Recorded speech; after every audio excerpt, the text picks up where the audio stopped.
Hoje nós iremos iniciar a exposição de 1 Pedro. Primeira epístola de Pedro. Eu vou ler os dois primeiros versículos, que nos diz assim: Pedro,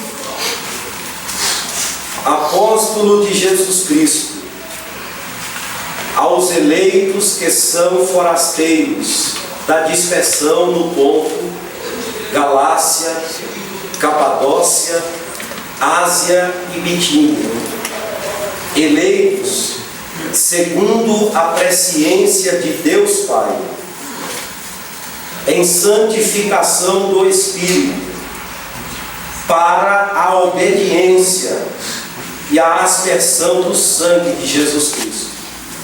Graça e paz vos sejam multiplicadas. Amém. Se assenta.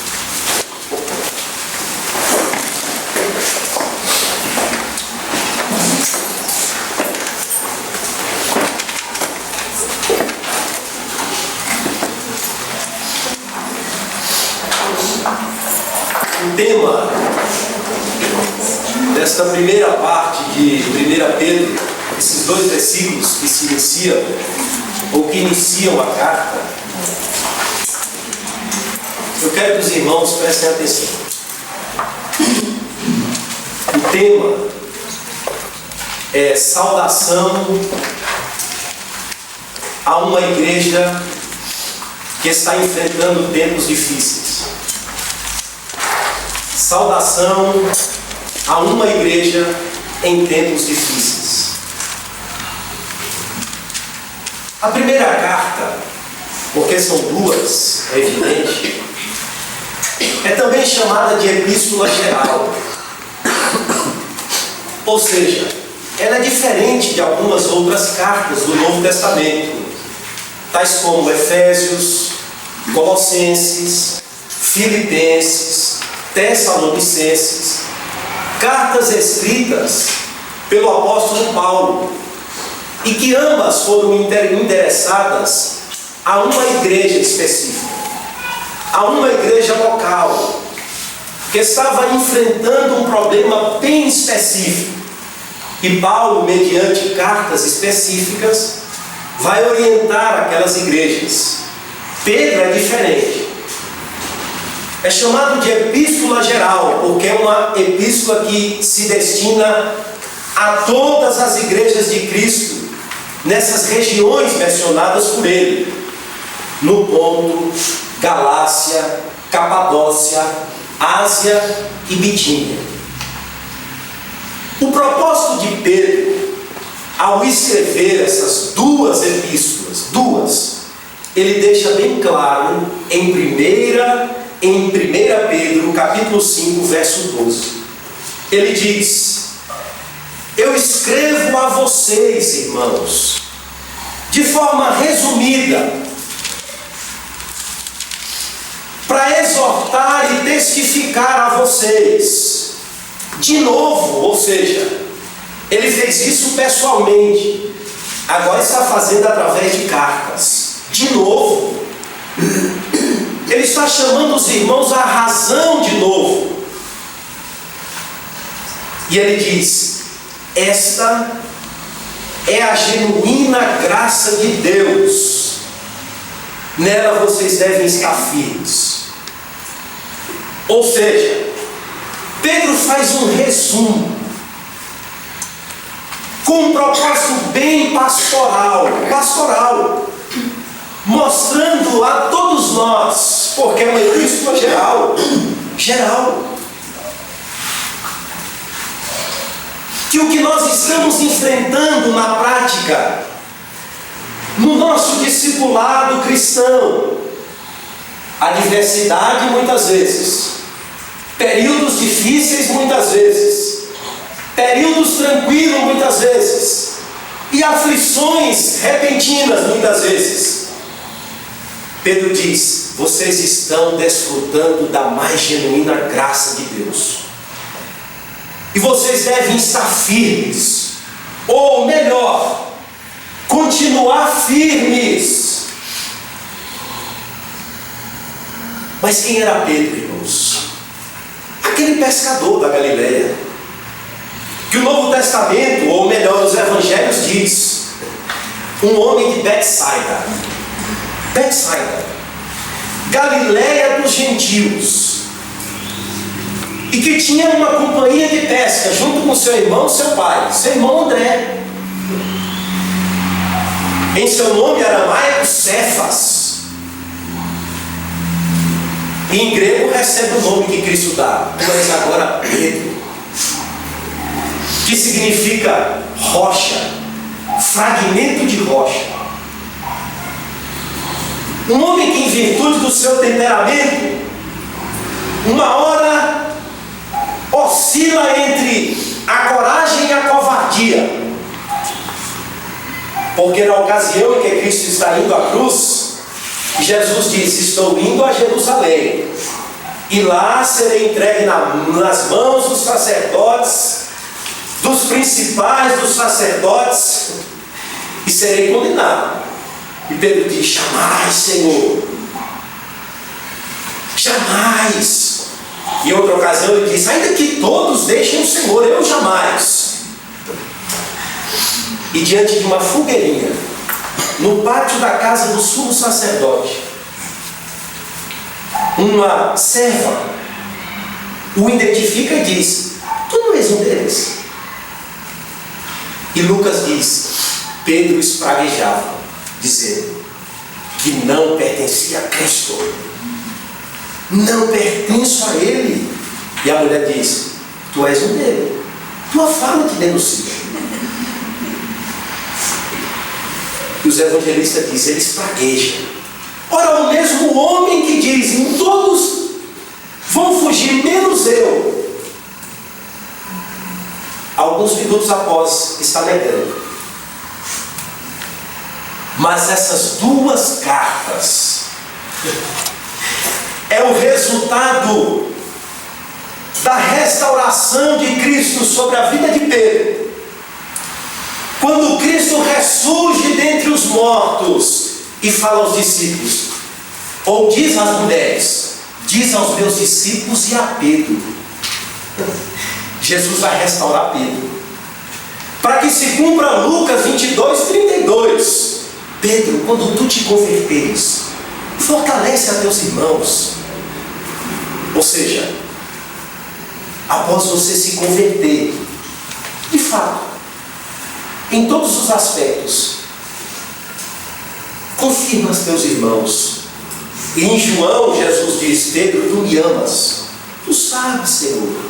Pedro, tu me amas. Tu sabes, Senhor. Pedro, mas não é esse amor que eu estou perguntando. Tu me amas com amor ágape, ao ponto de deixar-se gastar pelas minhas ovelhas. Tu sabes, Senhor. Vai e apacenta as minhas ovelhas. Aqui parece que Pedro está se cumprindo, ou está cumprindo o ministério que Cristo confiou a ele. Pedro está escrevendo a esses irmãos, aquele Pedro que oscila entre a coragem e a covardia, que diz que vai, mas ao mesmo tempo não vou, que andou com a consciência aflita, pegando fogo, porque negou a Cristo diante da fogueira. Esse mesmo Pedro, que após a ressurreição, Cristo diz: vai e apacenta as minhas ovelhas.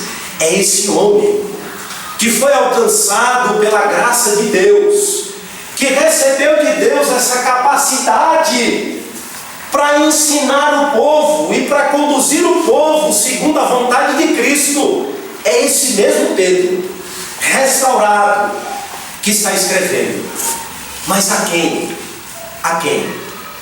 Veja o verso 1. Pedro, apóstolo de Jesus Cristo, aos eleitos que são forasteiros da dispersão.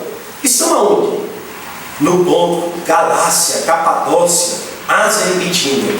Um ministério amplo. Esses irmãos estavam espalhados. E essas regiões é onde hoje é a Turquia. A Turquia é chamada, ou era chamada de Ásia Menor. Região sul foi toda evangelizada por Paulo. Região norte, aqui Pedro está endereçando carta a esses irmãos. E eles eram dispersos, forasteiros. E ele escreve essa carta por volta de 63 depois de Cristo. E os irmãos vão entender o porquê que Pedro está saudando a igreja dessa forma. Por que o tema é saudação a uma igreja em tempos difíceis? 63, irmãos, é a época em que começa a surgir a perseguição contra a igreja de Cristo. 63 é depois que a igreja de Jerusalém desfruta daquele período bastante gostoso e alegre, né? Estavam todos juntos, reunidos, e batiam pão juntos, e comiam as refeições com singeleza de coração, e em cada alma havia temor, e repartiam seus bens entre os necessitados, de modo que o que tinha pouco não sentia falta, o que tinha muito não guardava além daquilo que era justo. Havia uma distribuição na igreja de Cristo. Passou aquele período. Passou. 63. A igreja agora vai caminhar por solos não mais tão planos como caminhava em Jerusalém. A igreja agora vai andar um pouco, ou um período de tempo, por vales, por períodos difíceis. A igreja agora não vai desfrutar como a igreja de Jerusalém desfrutava e caía na graça de todo o povo. Não mais.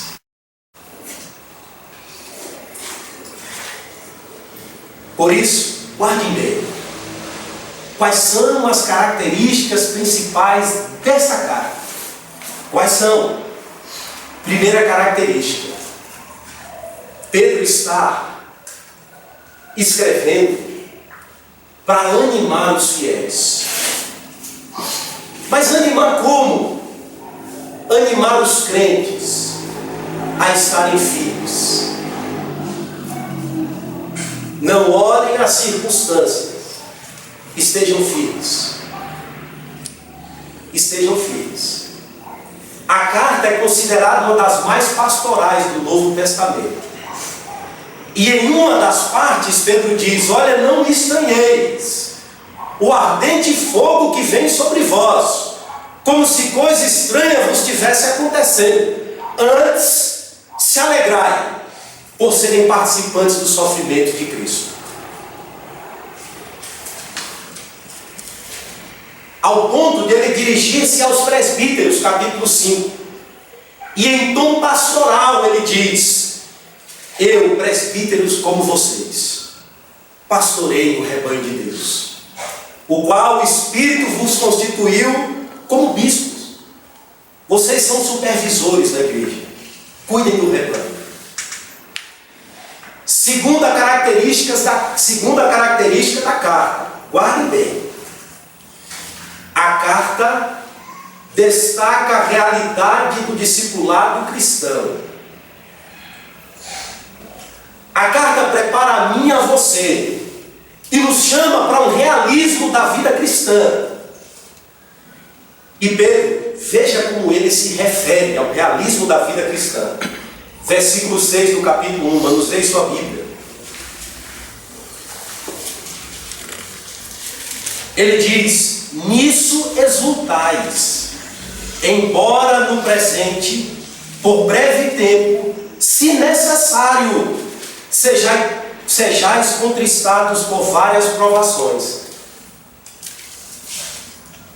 Versículo 7 do mesmo capítulo: para que uma vez confirmado o valor da vossa fé, ou seja, a fé de vocês está sendo provada, e ela é muito mais preciosa do que o ouro perecível, mesmo apurado por fogo, redunde em louvor, glória e honra na revelação de Jesus Cristo. Capítulo 4, verso 12. Vire sua página. Olha como é que ele destaca o realismo da vida cristã. Veja como ele nos chama para a vida real com Cristo. Verso 12. Amados, não estranheis o fogo ardente que surge no meio de vós. Mas qual é a finalidade, Pedro, desse fogo? Destinado a provar-vos, como se alguma coisa extraordinária, não faz parte da agenda, vos estivesse acontecendo. Pelo contrário, ó atitude cristã, alegrai-vos na medida em que sois participantes juntos dos sofrimentos de Cristo, para que também na revelação de sua glória vos alegreis exultando. Por isso, o segundo propósito é mostrando o realismo do discipulado cristão. O realismo. Pedro se identifica com o sermão de Cristo, quando em João capítulo 6, Cristo está cercado por uma multidão, ainda desavisada. E ele prega um duro sermão. E João 6, 44 em diante, diz: muitos do que andavam com ele passaram a não andar mais. E Jesus se volta para os discípulos e diz: e vocês não vão seguir a multidão?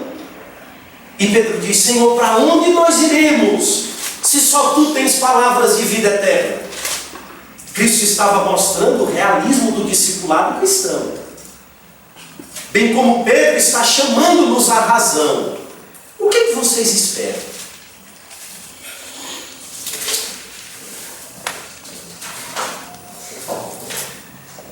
Terceira característica: a carta mostra a mim e a você que em meio ao sofrimento somos fortalecidos pela graça de Deus.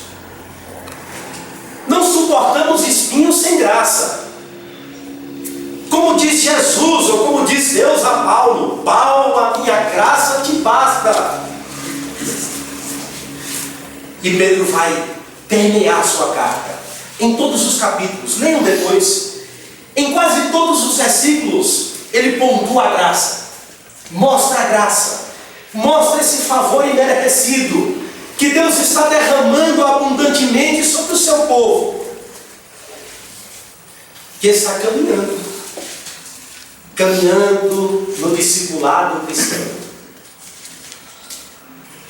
Quarta característica: a carta é um chamado à santidade. A santidade. Vós agora sois geração eleita, sacerdócio real, povo de propriedade exclusiva de Deus. E sabe o que isso implica? Pedro vai dizer: sede santos, porque eu, o Senhor, sou santo. É um chamado a que as nossas vidas, agora alcançadas pela graça, a nós que outrora não éramos povo, mas através de Cristo nos tornamos povo. Pedro diz: então, vivam como tal. Vivam como povo de Deus, como filhos de Deus, no meio de uma geração corrompida. Vivam. E como viver? Sede santos, porque eu sou santo, diz a palavra de Deus. Deus chama o seu povo à santidade. Verso de número 2. Em santificação do Espírito. Com qual finalidade? Para a obediência. Vocês foram chamados para obedecer a Deus, para serem santos, separados. Não só separados, mas santos, no sentido de que dia após dia vocês devem conduzir a vida de vocês segundo a verdade de Deus. E à medida que nos enquadramos à verdade de Deus, o caráter de Cristo está sendo formado em nós. E quinta característica, Pedro vai mostrar que é a salvação.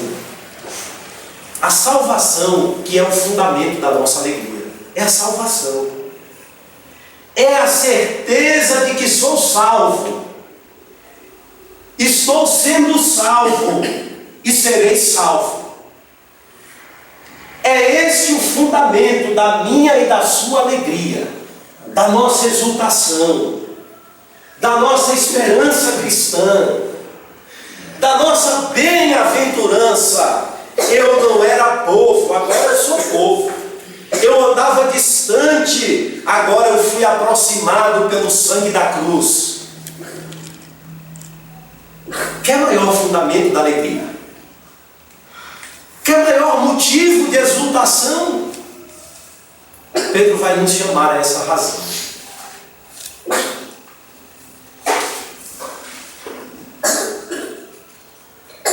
Mas vamos lá. Saudação a uma igreja em tempos difíceis.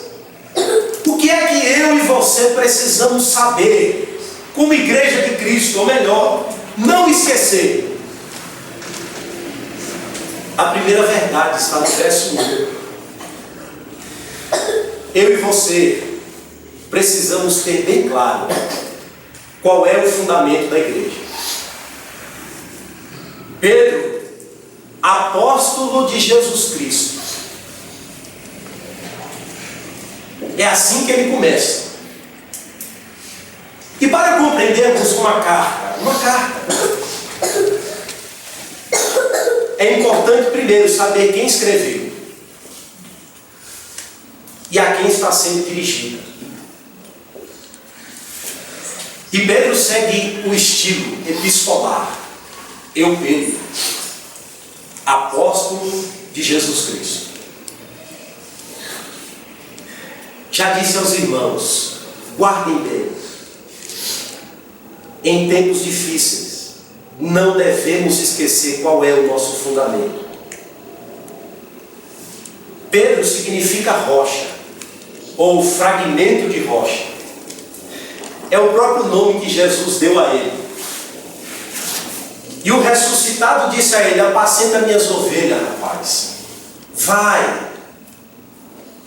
E já disse que essa carta tem a função de pastorear a igreja de Cristo. E ele diz: eu sou apóstolo.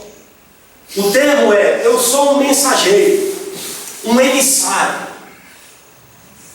Alguém que tem um chamado de Cristo para exortar vocês. E a relevância do seu ministério está no fato de que ele procede de Cristo. Procede de Cristo. Sua autoridade procede do Cristo que o ressuscitou, ou que o restaurou após a ressurreição. Por isso, um apóstolo como Pedro foi alguém comissionado por Cristo, chamado por Cristo, e possui em seu ministério, primeiro, a autoridade que procede de Cristo. Segundo, ele possui limitações sólidas no seu ministério. Por quê? Porque Pedro já está começando a dizer: o que eu vou escrever a vocês, irmãos, é mais ou menos isso que ele quer dizer. Eu não estou escrevendo minhas opiniões pessoais. Eu não estou escrevendo aquilo que é a minha própria vontade. Eu estou entregando a vocês a mensagem de Cristo. A autoridade que está sobre mim, ou a base do meu ministério, é Cristo Jesus. Veja, e isso se torna muito mais evidente quando nos conscientizamos que a palavra aqui, Jesus Cristo, não é um nome completo aqui, ou um nome composto, Jesus Cristo, mas é um nome associado a um ofício. Jesus, o enviado. Jesus, o Messias. Aquele que Atos diz, capítulo 2, verso 36. Aquele a quem o Senhor Deus o fez Senhor e Messias. e o colocou como cabeça da igreja, e deu a ele autoridade sobre todas as coisas. E Pedro está dizendo: eu sou enviado dele, de Cristo, o Senhor da igreja, o fundamento da igreja. Embora meu nome seja Pedro, rocha, ou fragmento de rocha, a igreja está fundamentada em Cristo, a quem Deus o constituiu como cabeça de todas as coisas, e o deu à igreja. Eu falo em nome dele. Portanto, vocês precisam lembrar, melhor, jamais esquecer: Cristo é o fundamento da igreja. Cristo é o fundamento da igreja. Segunda verdade que jamais devemos esquecer, ou melhor, ser relembrados: qual é a nossa condição agora no mundo. No mundo. Verso 1, Pedro diz assim: aos eleitos. Opa! Esse povo já não é qualquer povo.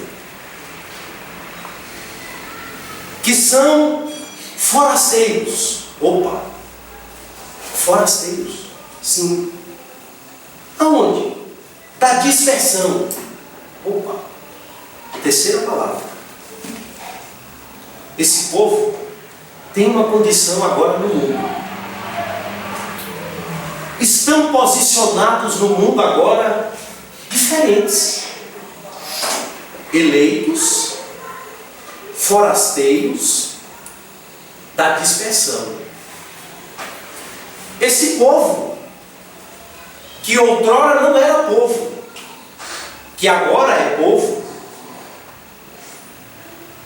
são eleitos, forasteiros da dispersão. Quem é você no mundo? Quem é você? Você é um filho deste mundo? Ou a sua pátria é este mundo aqui? Suas expectativas estão neste mundo aqui. Você espera aqui, as melhoras aqui. Qual é a sua condição no mundo? Como você vive no mundo? Filho da luz? Filho das trevas? Foram transportados do reino das trevas para o reino da luz? São o quê?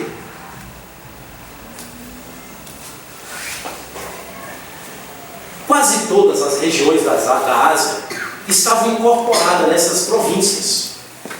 Ponto, Galácia, Capadócia, Ásia e Bitínia. Eram muitas. Ou melhor, eram muitos irmãos. E o que temos em mãos é uma carta circular. O que Pedro está dizendo é isso: ó, passe primeiro com essa carta no ponto, depois leve-a para a Galácia, depois leve-a para a Capadócia, depois volte para a Ásia e depois leve a Bitínia. Primeira evidência, ou melhor, uma aplicação. Isso mostra que Pedro não precisava escrever várias cartas, ou que cada um precisava ouvir uma coisa. Não, a condição desses irmãos era comum. Todos são eleitos, todos são forasteiros, todos estão dispersos, todos estão inseridos no mundo, todos foram alcançados por Deus em Cristo, mas não tirados do mundo, deixados do mundo. Você precisa saber quem você é. E Pedro começa dizendo: vocês estão dispersos.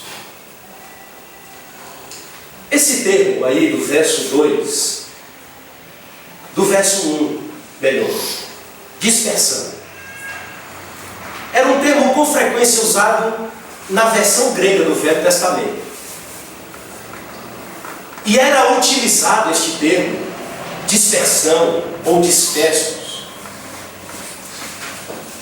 para designar uma minoria de judeus que estavam vivendo no mundo dos gentios lá, mas que ao mesmo tempo não absorvia os costumes dos gentios, viviam lá dispersos, guardando as suas características, os seus costumes, a sua forma de viver, a sua forma de andar, a sua forma de portar-se. Eram judeus, mas estavam inseridos dentro de uma cultura gentílica. Eram os dispersos. Mas aqui, o termo não é para caracterizar os judeus, mas caracterizar a situação das congregações de Jesus.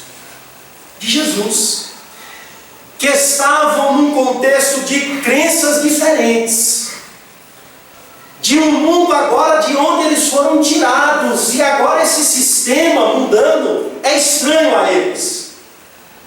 E eles devem estar dispersos neste mundo. Aonde? Ponto, Galácia, Capadócia, Ásia, Bitínia. E viver como? Como eleitos forasteiros. Alguém que está num local, mas não é cidadão daquela região, daquela cidade, daquele país. É o verdadeiro Israel de Deus espalhados. E Pedro vai mostrar, vocês vão ter o privilégio de saber que o Senhor ressuscitado sabe, conhece a realidade difícil que vocês estão vivendo. Esse termo aqui, dispersão, mostra que Deus, irmãos, o mesmo Deus que enviou Cristo, que salvou o seu povo, está salvando o seu povo, não faz nada sem propósito, nada. Aqui temos não somente a situação deles, como espalhados, dispersos, mas temos muito mais. O propósito de Deus se cumprindo em cada igreja, em cada irmão, na vida de cada um que Deus estava chamando em Cristo. A palavra dispersão deriva de um termo grego que significa semear, disseminar, espalhar. Logo, a realidade dos discípulos de Cristo, dispersos, longe, distantes, é simultaneamente uma dispersão de esperança. Por quê? Sabe o que é que eles são? Eles são a semeadura de Deus. No Ponto, na Galácia, na Capadócia, na Ásia e na Bitínia. E o próprio Pedro sabe muito bem isso, sabe?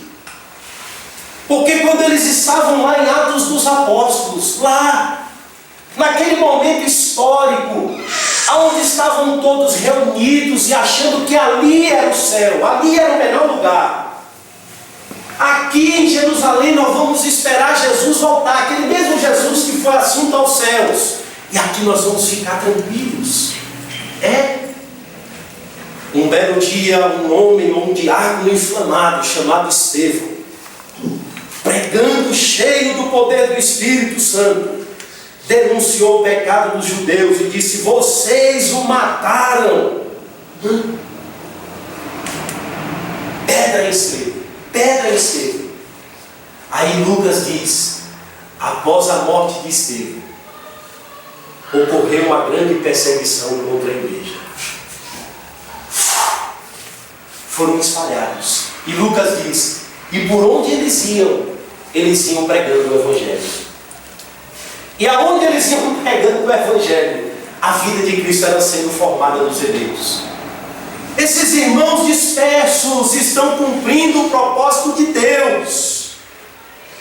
Os eleitos e forasteiros, eles são a semeadura de Deus aonde eles estão. E Pedro vai suar a camisa para tentar mostrar isso a mim e a você. Aonde Deus nos envia, nós somos a semeadura de Deus. Aonde Deus nos coloca, Ele nos coloca com um propósito específico. Mas tem mais. Pedro os chama de forasteiros.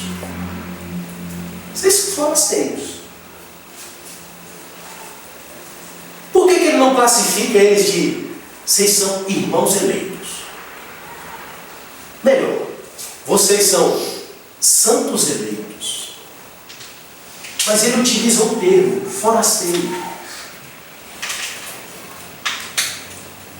Sabe o que é que esse termo assinala? Ou sabe o que é que esse termo nos ensina? Que a incompreensão do mundo em relação a nós está de acordo com a nossa vocação.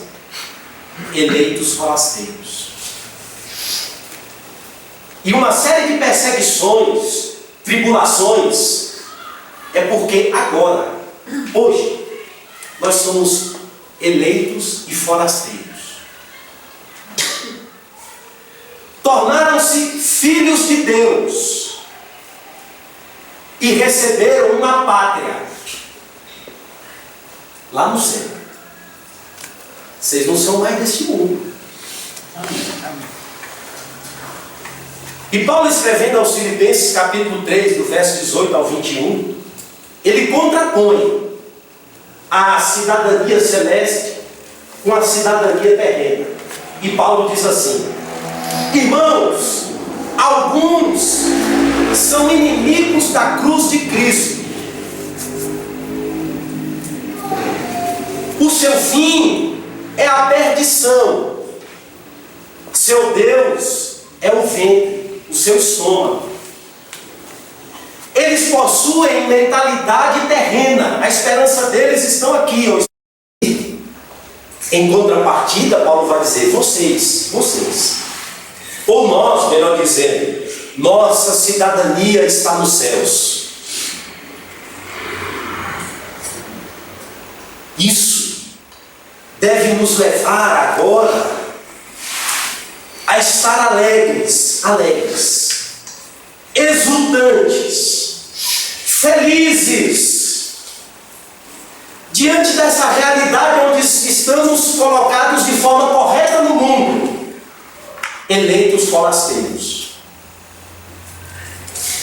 sofrendo as suas ameaças e tentações de nos adaptar a Ele, de nos amoldar ao mundo. E a advertência de Paulo em Romanos 12 é: não vos conformeis com este mundo, mas transformai-vos pela renovação da vossa mente. Nossa mente não é mais carnal. Nossa esperança não está canalizada aqui, nesse sistema corrupto. Portanto, os cristãos são estrangeiros neste mundo. Você precisa entender isso. Aqui não é o nosso lugar, melhor, não é o lugar de quem foi alcançado por Cristo. A nossa estada na terra é temporária. Mas isso é porque queremos. Isso é porque eu e você queremos isso. Pedro vai dizer: não, aos eleitos. Oh, irmãos, Pedro não lamenta a condição deles. Coitadinhos, não tem mais pátria. Coitadinhos, não tem mais, estão dispersos. Não. Irmãos, a condição de vocês é resultado de uma sublime vocação. Eleitos. Vocês foram chamados a viver como eleitos de Deus. Vocês foram chamados a viver como nação santa, povo de propriedade exclusiva de Deus. E Pedro não tem nenhum temor em chamar os irmãos de eleitos de Deus. Mas sabe por quê? Isso só ocorre depois de se evidenciar na vida dos irmãos arrependimento e fé.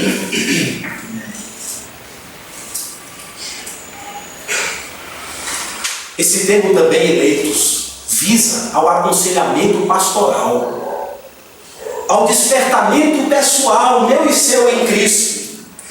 Sabe por quê?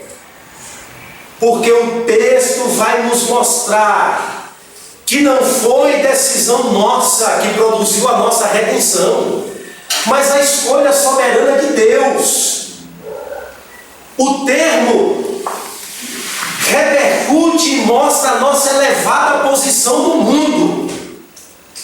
E João diz: veja, irmãos, veja com quão grande amor, ou veja que grande amor nos tem concedido o Pai, ao ponto de chamado ou ser chamado de filhos de Deus. Sabe por que não somos dignos de dó, de pena, mas pelo contrário de alegria, de exultação? É porque não somos qualquer forasteiros. Não somos. Não somos qualquer forasteiros. Somos forasteiros eleitos de Deus, escolhidos, e estamos nessa condição pela graça de Deus. Você precisa saber quem você é. Você precisa saber. O melhor, você precisa não esquecer quem você é. Saudação a uma igreja em tempos difíceis. Quem vocês são?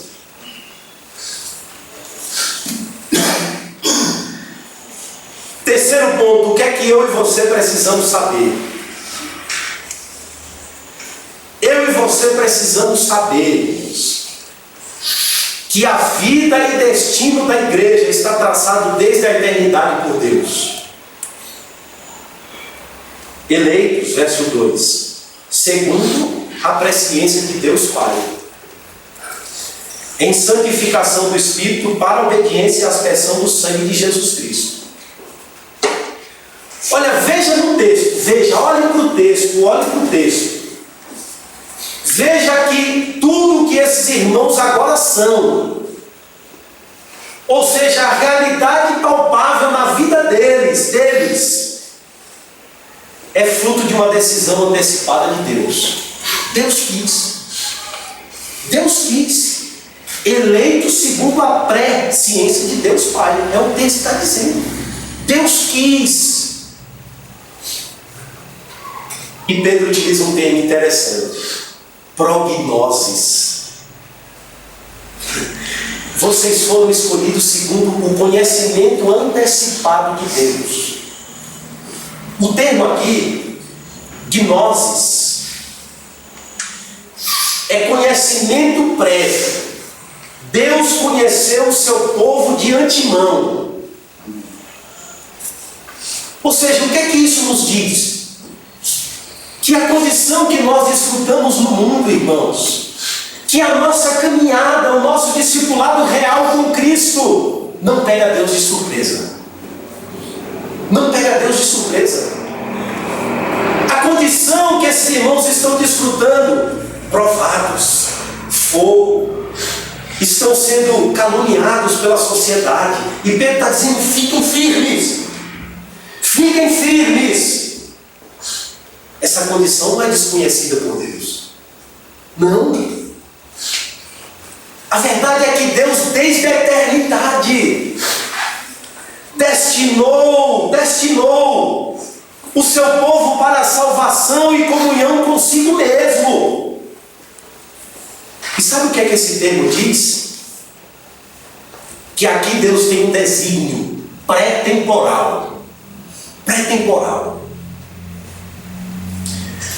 Davi diz, Salmo 139, Senhor, antes de eu ter sido formado no ventre da minha mãe, todos os meus dias foram escritos no teu livro, Senhor.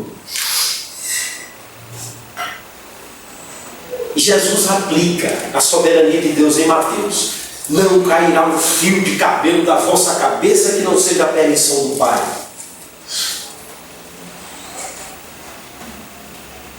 E aqui, pré-conhecimento é um desígnio de amor, de sabedoria e do poder de Deus, que conduz o seu povo não só à salvação, mas está incluso nesse termo, dentro desse termo, a trajetória da minha e da sua vida. Por onde eu e você iremos andar, está aqui dentro desse termo. Está dentro desse termo. Saia daqui despertado. Antes de cair na tentação de fazer uma interpretação errada da história. Não só da macro, mas da sua própria vida. E das circunstâncias que nos cercam. Antes de fazer isso, seja lembrado de que Deus tem um plano sábio e amoroso para a vida do seu povo. Do seu povo. Preparado de antemão. E que engloba a salvação e a nossa trajetória de vida. Os nossos dias de vida. E isso não importa a condição, ou não importa o que você esteja desfrutando. A igreja é o povo de Deus. Veja, presciência de Deus Pai. A igreja é povo de Deus, que desfruta do desígnio de Deus Pai. Desfruta do desígnio de Deus como filhos de Deus, que agora são em Cristo Jesus. Estão debaixo da providência amorosa de Deus. Portanto, essas dificuldades não pegam Deus de surpresa. Pegam nós. Pega a mim e a você. Mas Deus de antemão sabe muito bem a minha e a sua trajetória. O meu e o seu caminho. Aonde iremos ficar? Se é no ponto, se é na galáxia, se é na Capadócia, se é na Ásia, se é na Bitínia, Deus sabe. Deus sabe. Conquanto que eu e você cumpramos o propósito de Deus. Venha sobre nós, Senhor, o teu reino e seja feita a tua vontade. É assim que Jesus nos ensina a orar. Quarto ponto.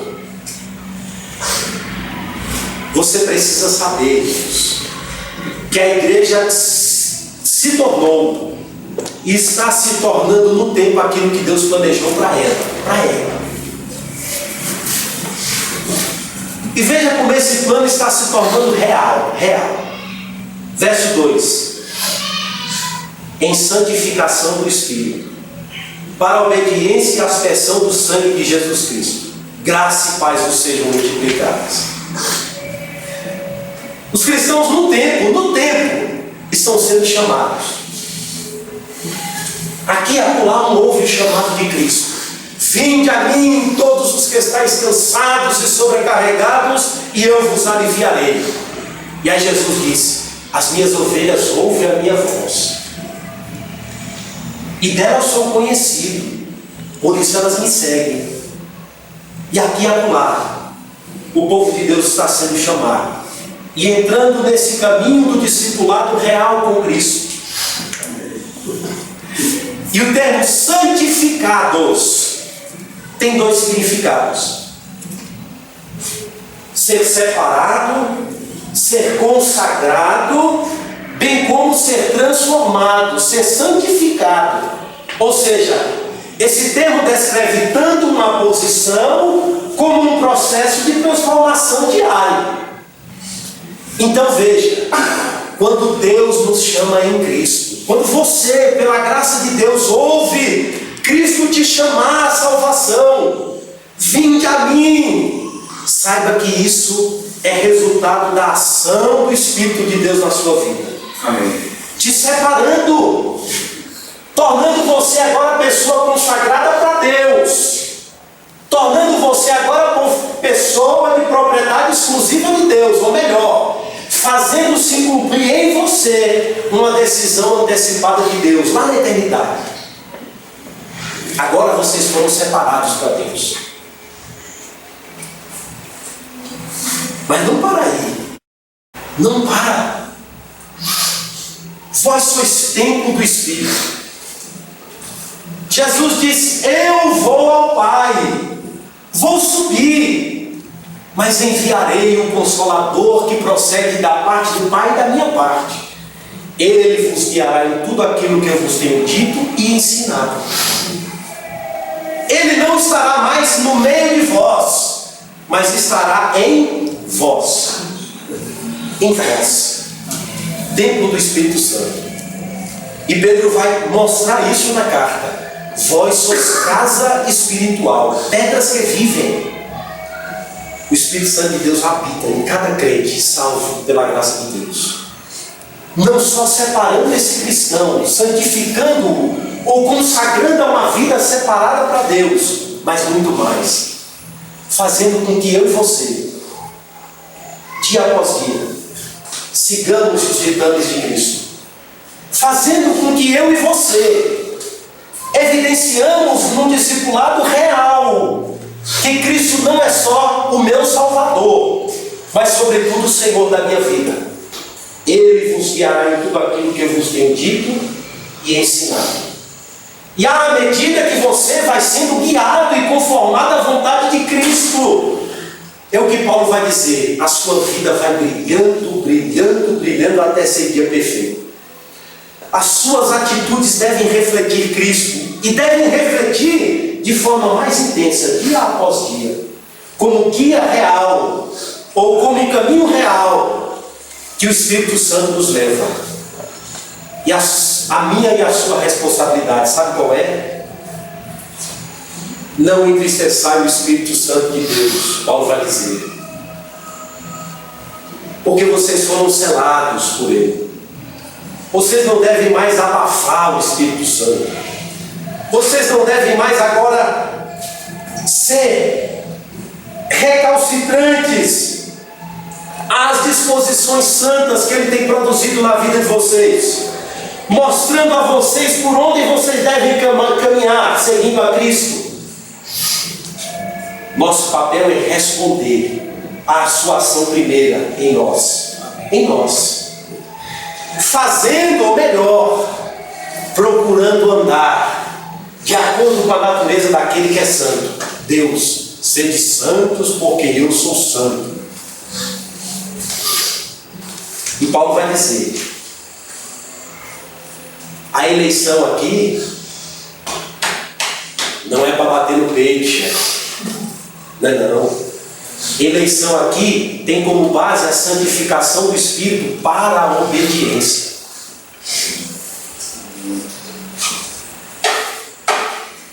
Então a igreja deve se tornar no tempo aquilo que Deus propôs para ela na eternidade. Uma igreja sem mácula, sem ruga, separada, um povo que anda de forma distinta, que represente agora na terra a filiação com Deus, sem utopia, mas dentro de um discipulado real com Cristo, sendo conformado diariamente nesse processo que cresce, mas que não retrocede e não estagna, mas que cresce, que aumenta, e que à medida que vai aumentando as nossas vidas vão se tornando mais submissas a Cristo. O que eleição é essa? Que realidade no tempo que nega a realidade da eternidade, ou o plano da eternidade? Nós devemos andar como filhos da luz. Quinto ponto.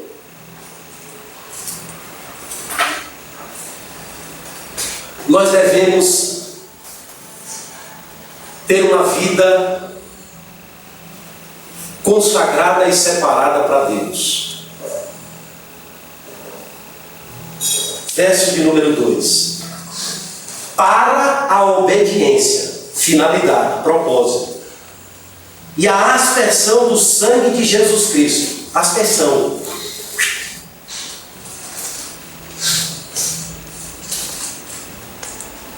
Aí ele diz: graça e paz vos sejam multiplicadas. Irmãos, verso 2, Pedro está mostrando que ele conhece o Velho Testamento. Ele sabe o que está dizendo. Ele está aplicando Cristo a partir do Velho Testamento aqui. Ele se refere aqui, sabe o que Pedro, sabe qual é a imagem que Pedro está construindo no verso 2? A celebração da aliança. Deus chama Moisés e diz: reúne o povo. Está aquela multidão à vista de Moisés. Certo?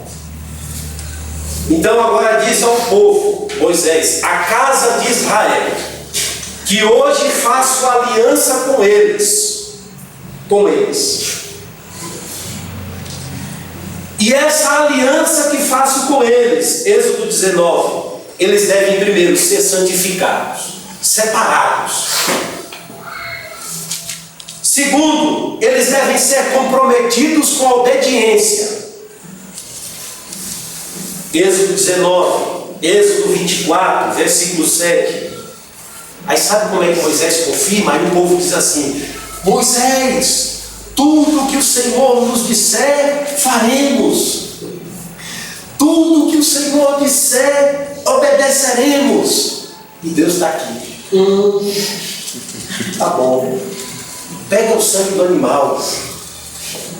Os sacerdotes, olha a ponta dos dedos. E mostra a eles que essa aliança está sendo confirmada com sangue. Está selada a aliança, certo? E Pedro está dizendo: e nós? Eu e você? O que aconteceu conosco?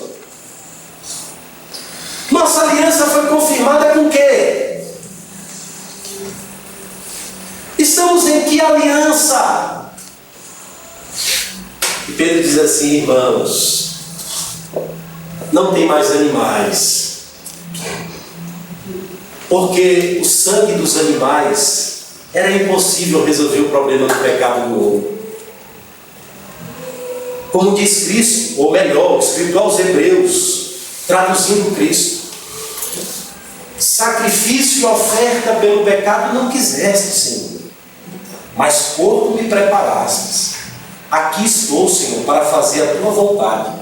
Tira a primeira para estabelecer a segunda. Certo?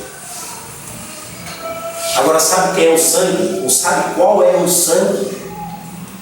Não fostes com coisas preciosas, tais como prata e ouro, que vocês foram comprados da vossa vil maneira de viver, do vosso fútil procedimento, mas foi com o precioso sangue de Jesus Cristo.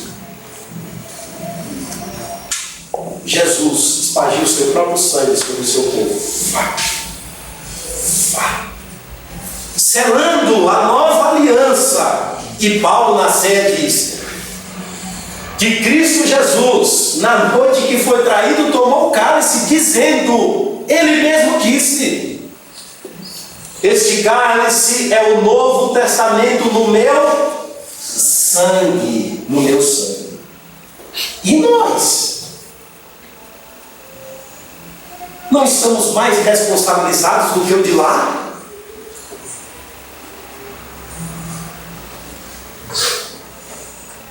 E Pedro diz: a aspersão do sangue de Jesus Cristo. Sabe o que é que isso nos diz? Deus está dizendo assim: ei, vou chamar vocês à responsabilidade. Sabe como é que vocês devem viver agora? Leiam aí no verso 2: para a obediência. Sabe como é que eu e você confirmamos que sobre nós está aspergido o sangue de Cristo? Andando na obediência. Obediência. Sabe como é que eu e você confirmamos de que sofremos internamente o processo do Espírito santificado? Sabe como? Andando na obediência. É dessa forma. Veja a finalidade disso tudo, irmãos. Em santificação do Espírito para a finalidade da salvação, para a obediência.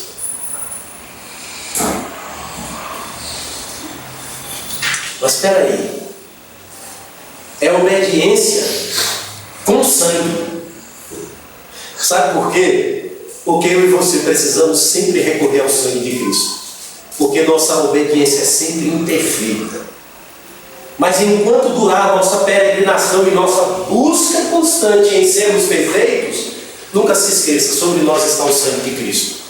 O sangue do perdão, o sangue da reconciliação, o sangue da nova aliança, o sangue aonde Deus confirmou a aliança, onde Ele escreve nos nossos corações a sua lei e faz com que andemos nos seus caminhos.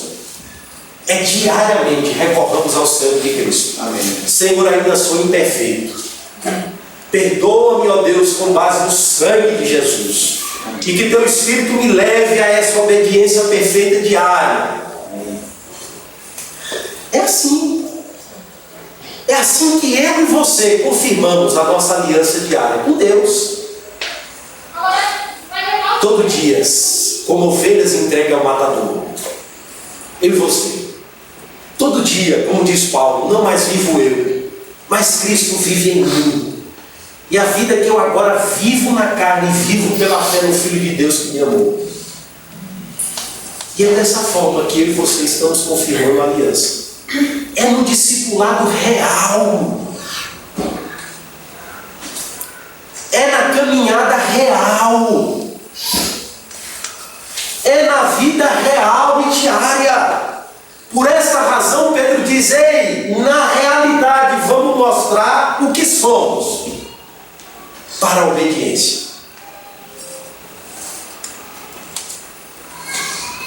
E Pedro diz assim: graça e paz vos sejam multiplicadas.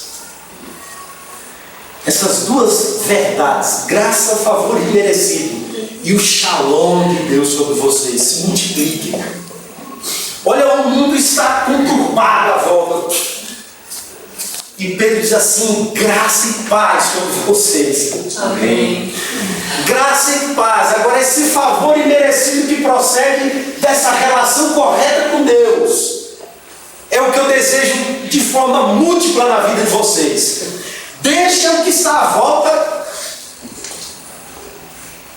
continuar como está segundo a vontade de Deus. Agora, a vocês que estão, primeiro, em paz com Deus, eu quero que a paz de Deus esteja em vocês. Amém.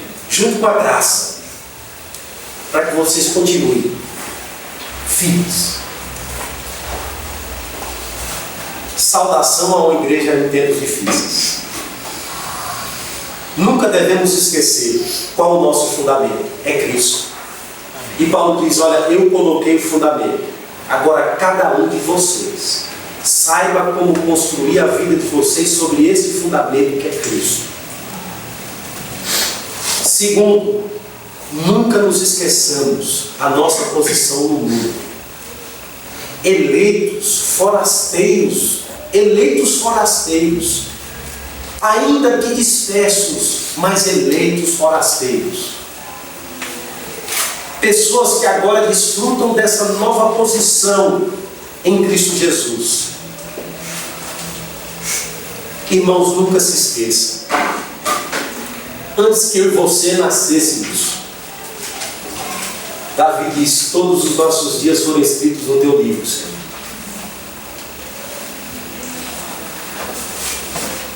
A caminhada real da igreja não pega Deus de surpresa. Amém. O fogo da tribulação não pega Deus de surpresa. Deus tem um propósito muito claro em tudo aquilo que eu, você e a igreja dele passa. Um propósito claríssimo. Nunca nos esqueçamos. A igreja deve ser na realidade, ou está sendo na realidade, ou está se conformando na realidade, aquilo que Deus na eternidade propôs a ela. Ser igreja sem mácula, sem ruga, separada, povo de propriedade exclusiva de Deus. E por último, devemos confirmar a nossa consagração por meio da nossa obediência. O Espírito vos guiará em tudo aquilo que Cristo nos disse e nos ensinou. E Paulo diz: quem não tem o Espírito, esse tal não é dele. Não pertence a Cristo.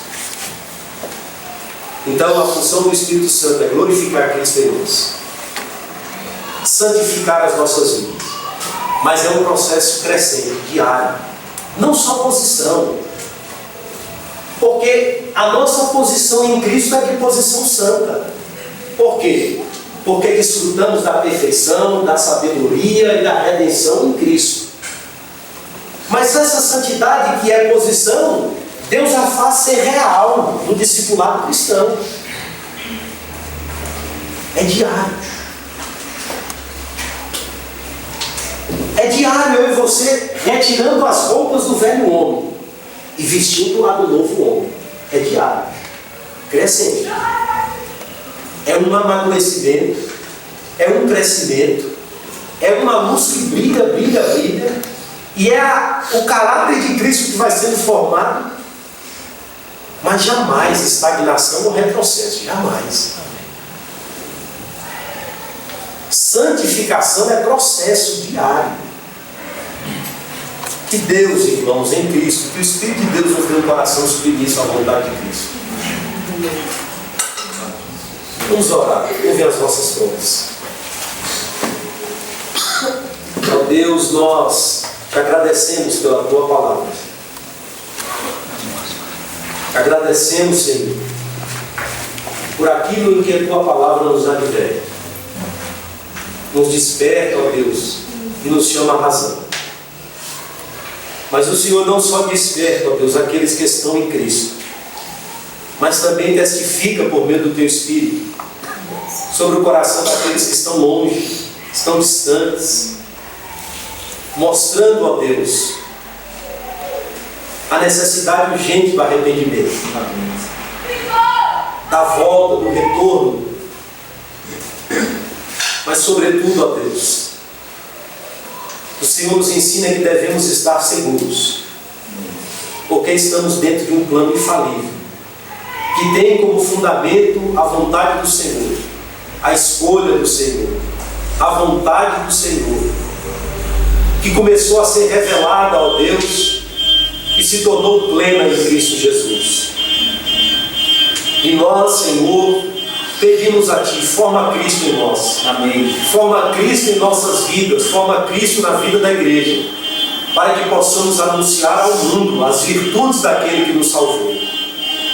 É o que nós, ó Deus eterno, em Cristo Jesus, te rogamos e te agradecemos por tudo em nome de Jesus.